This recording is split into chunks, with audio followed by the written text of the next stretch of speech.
What's up, YouTube? We are back at it again today, and we're going to pick up right where we left off with our last Triumph video. So if you saw our last Triumph video, and if you didn't, I'll put the link right here. But if you didn't see our last video, we were trying to get the Triumph fired up. We haven't really messed with it too much, and without getting in too deep, we learned pretty quickly that we have an issue with our Sprag gear, which is pretty common on these Thunderbird 900s, and I think it's actually pretty common on a lot of Triumph motorcycles. So what we're gonna do, we gotta pull the drivetrain out of the bike so we can access that Sprag gear. So we're gonna go through getting the motor out, pulling out that Sprag gear, and then hopefully by the next video, we'll be able to show how we can put that back in and get the bike running again. So we'll jump into that teardown now. All right, so we got the fuel tank back off, battery disconnected again, and we're going to continue to get this bike torn down, starting with the exhausts.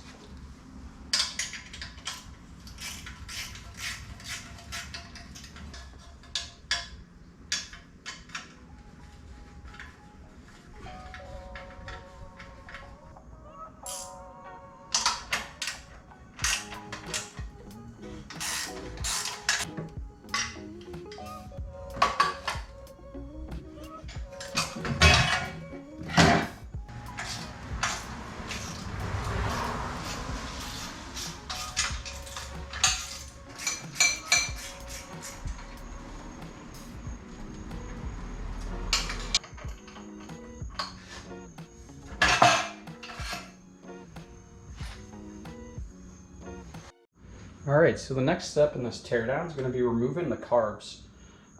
So we do that actually by starting by getting rid of this choke cable here. So we'll get that disconnected first.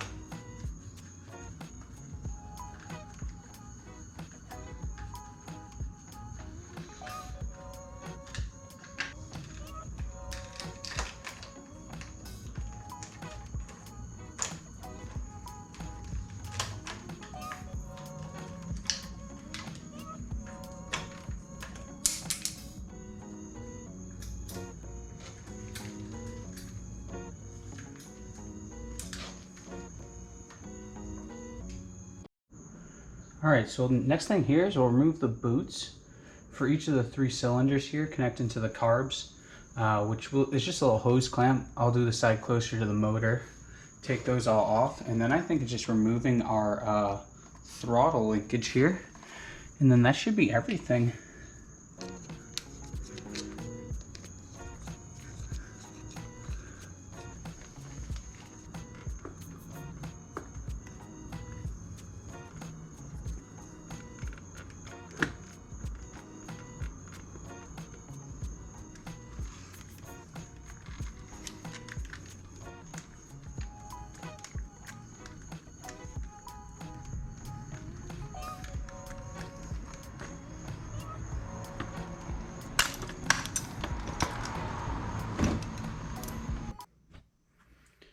All right, now we'll pull out the starter.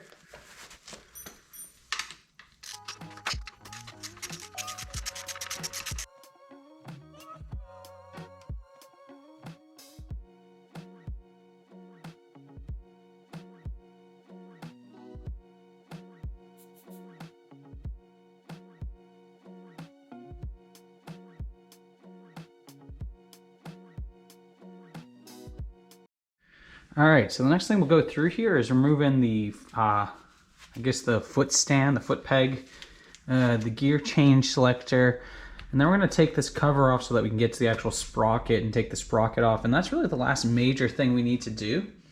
Then it'll be little stuff like the plug, wires, and then I gotta figure out how I'm gonna actually keep this thing centered while I take the motor out of it. That's probably gonna be the biggest obstacle, how I keep it on a stand, because the stand's actually attached to the motor, so we got to take that off as well before we get it done. But again, we'll do the foot peg, the gear changer, we'll do this clutch slave cylinder, I guess you consider it. I don't know exactly what they refer to it as. The clutch release cylinder. All right. So yeah, we'll do that all now, and we'll see how it goes.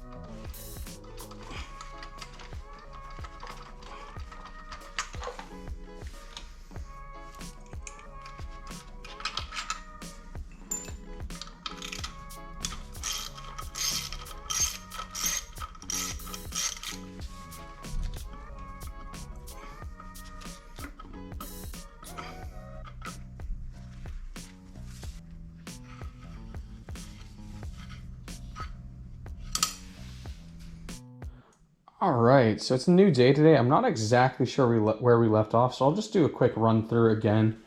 So far, we've pulled the exhaust. We ended up needing to pull the water pump so we could remove some of the connectors for the electrical.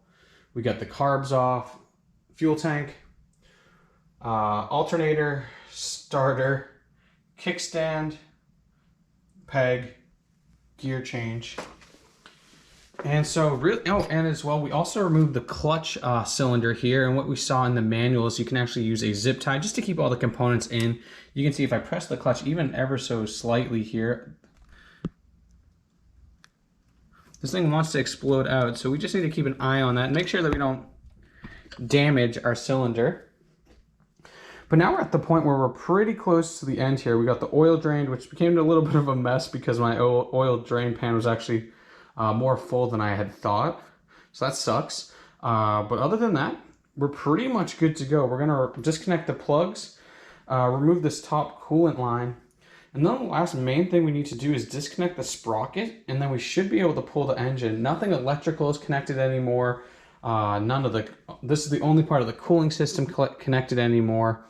So yeah, it really just comes down to, at this point, just getting that sprocket cover off so we can remove the sprocket with the chain. And then we should be able to support the engine and actually pull it out of the bike. So we'll get into that next.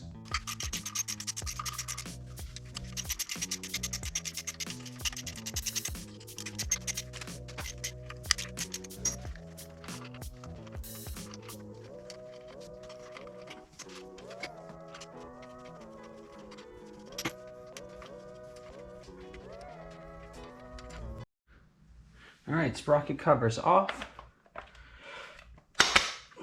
Last thing, I put this in gear, we bent the tabs back, and now we're gonna just take this off here.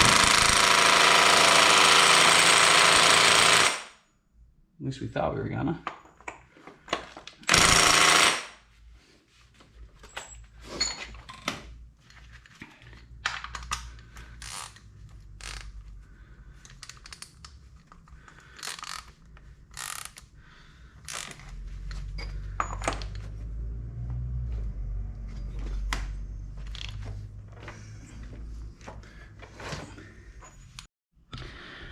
All right, so we had to bring in the big guns to get this sprocket bolt, the sprocket nut off. And what I mean by the big guns is my wife had to come in and hold on the brake for me as well because we were still spinning even in gear. But we got the sprocket off, we got the nut off, so now we're literally at the point where we're gonna pull the motor out of the frame here. So it looks like what we have to do is just slacken our swing arm bolt, which is this on both sides here, our swing arm bolt, and then we actually just remove the actual mounting bolts from the frame. So what we'll do is we'll get a jack under here to support everything, and we'll start loosening everything up, and hopefully we'll drop this out in the next half hour or so. All right, so I had to run to the store to get a second 12mm hex, but now that we have that, we'll go ahead and we'll loosen our swing arm bolt, and then we'll loosen all of the engine mount bolts, and we'll lower this engine. And that's where we can really dig into that Sprag clutch here.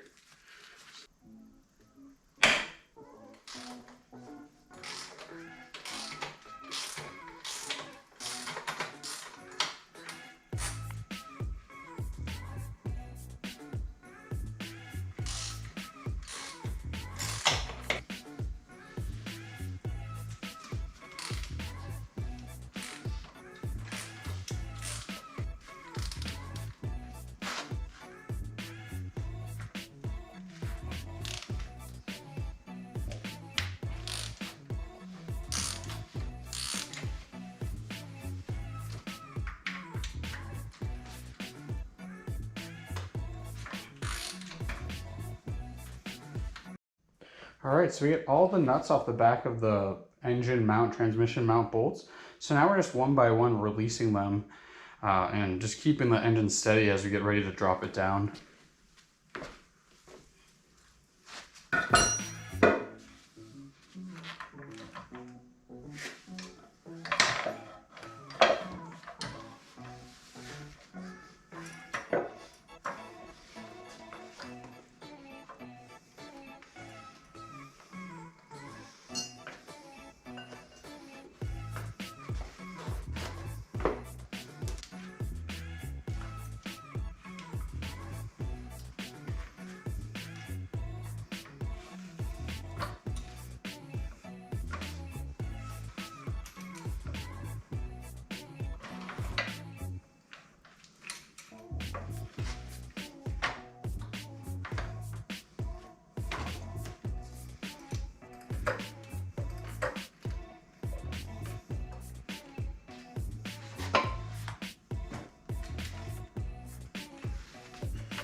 All right, so we moved some things around in the garage, and now, which basically meant just taking the truck outside. Now we get the bike in its own little working place here. We've got the motor sitting on the ground, and we got the bike on a stand. So what we'll do, I gotta run to the store real quick to grab some brake clean, and I get some simple green. We'll try to clean up the motor real quick, and probably at some point we'll also pressure wash the bike, just get everything nice and cleaned up. And then because this is I guess what you would consider a late model Thunderbird, we're actually going to need to split the crankcase here. So in some models, we would actually have an access window to get to our Sprag gear. But in this model, we're actually going to need to actually fully split our crankcase. So like I said, we'll just clean things up a little bit here, and then we'll split it open, and we'll get to that gear.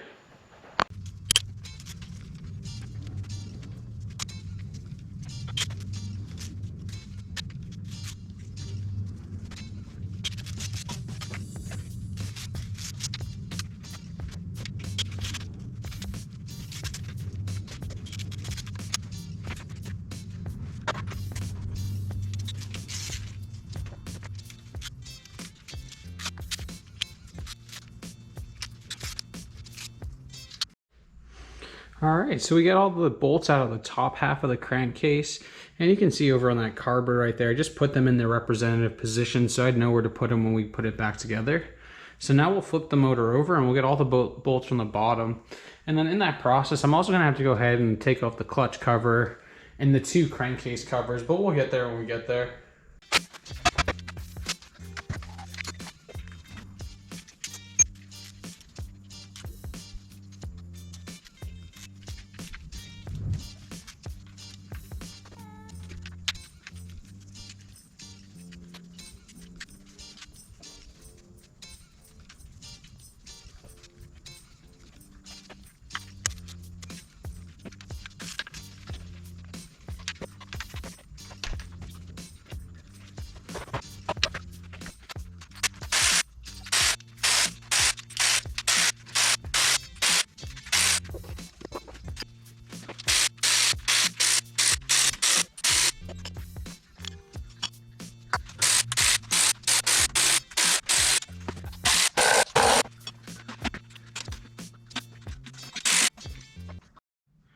All right, a few more things we gotta do here is remove our pickup coil for the ignition, and we gotta take our clutch out. And I'm glad we're doing this because one of my clutch bolts and springs is completely missing, so that would never fly anyways. All right, so I think the camera died for a second there, but we got our pickup out of the way. And then something to note here, if you look close, there's supposed to be 5 bolts here, and we see that one threaded boss, I guess you would call it. It's actually snapped off. So we're actually missing one of our threaded bosses in this clutch drum, I guess you would call it. So we're gonna have to get that replaced as well, because there's no way we can let it go with only 4 of the 5 bolt holes. And that, sorry, what I was saying was that makes sense too, because when I was looking, it only came with 4 bolts and 4 springs, so I knew something was off. And I think they might have been aware of this, but ordered the wrong part, because they actually got a second pressure plate. But it appears the pressure plate is fine. It's actually that clutch drum that we're looking for. So a little bit of funny business going on here, but either way, I'm glad we opened it up so we can figure this out and get it fixed right. So we'll keep moving forward. We'll go ahead, we'll remove that clutch all the way. And that's really the last thing before we can split the case halves. We took the pickup here, and we can see where the case halves actually split at this parting line. So we just need to make sure that anything intersecting that, it gets removed. So we'll go ahead and do that now.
actually super impressed here, but the inside of this, I mean, this only has 7,000 miles on it, but the inside of this motor and drivetrain is immaculate.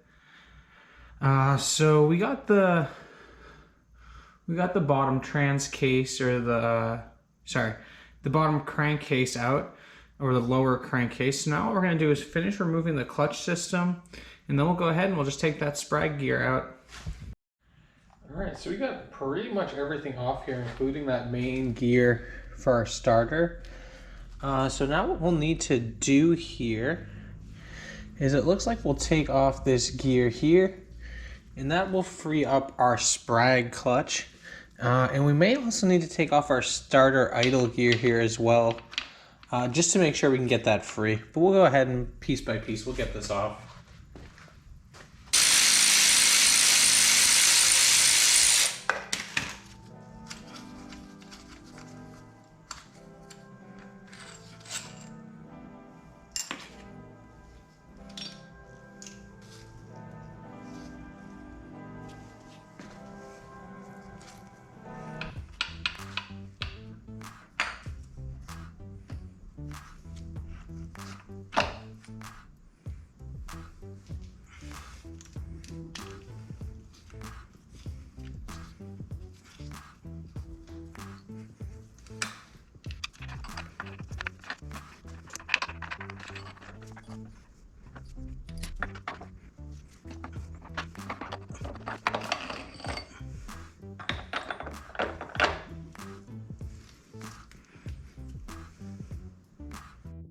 Alright, so we finally got it out after all of that. Right here is what we are looking at. This is the culprit. And actually what it is inside of this gear is a retaining spring. And generally what happens in these is the spring gets loose, it goes bad over time. So what we'll actually do is we'll replace this part as a whole, but I'll take it down in the next video and just show you what that looks like. And what you can see here is this is a culmination of all the work we've done, all the parts we've taken off of this motorcycle. We're finally complete the teardown. We see here, just to get this fully out, we had to remove our alternator gear and our starter gear, along with our entire clutch, our lower crankcase. But we're good to go. That's all the teardown we'll need to do. Now we're gonna just put together a parts list of everything we need to order, and I'm gonna surf online to find the cheapest parts. And I'll let you all know, because I know that's always of interest, is where can we find these parts affordably. Perfect. All right, so that's everything we have for today. And as you saw, this is the first time I've ever dug into a bike like this. And you see, it didn't take any special tools. All it took was a Haynes manual and probably about a weekend's worth of work. I was doing this in the evenings after work every night.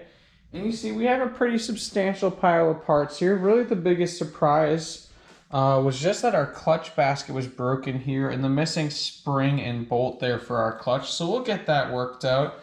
And like I mentioned, we'll go ahead and we'll probably just fully replace the Sprag gear. There are tricks I've seen online where people take the springs from O-rings, from oil seals or different things, and actually replace it. But I'm planning on selling the bike, so I'm probably just gonna go ahead and buy the part right from Triumph to get that new. So with that, that's everything. That's pulling the motor out of the bike, the drivetrain out of the bike. That's opening everything up like you see here. And as I mentioned before, this is actually in beautiful shape. So once we get everything back up together, I can't imagine anything but this bike running great, honestly. Everything looks great. We haven't seen any scoring on any of the shafts. All the bearings look good that we've seen so far. All the pistons, the rods, everything looks like new. So we'll go ahead, we'll go inside, we'll order all the parts we need. And then in the next video, we'll actually go ahead, we'll clean everything up and we'll put this back together. And hopefully, if things go really smoothly, maybe we'll get our first startup in the next video.